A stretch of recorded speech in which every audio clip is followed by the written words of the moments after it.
యేసుక్రీస్తు వారి నామం పేరిట ఈ ఉదయకాలాన్ని దేవుని వాగ్దానం కొరకు ఎదురు చూస్తున్న వారందరికీ యేసుక్రీస్తు వారి నామం పేరిట వందనాలు.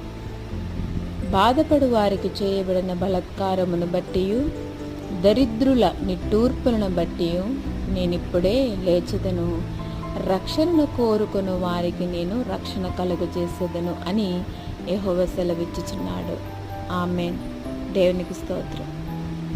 ఒకవేళ ఈ ఉదయకాలంలో ఎవరైనా సరే బాధింపబడిన వారు ఎవరైనా ఉంటే కనుక వారందరికీ దేవుడు ఇస్తున్న వాగ్దానం, ఆయన ఇప్పుడే లేస్తాను, నేను ఇప్పుడే లేస్తాను, దరిద్రుల నిట్టూర్పులను బట్టి నేను ఇప్పుడే లేచుదను, రక్షణ కోరుకునే వారికి నేను రక్షణ కలుగజేసేదను అని ఆయన వాగ్దానం ఇస్తున్నాడు. ఆయన మాటను మనము నమ్మిన ఎడల ఆయన మహిమను చూస్తామని దేవుడు ఇదివరకే సెలవిచ్చి ఉన్నాడు. కాబట్టి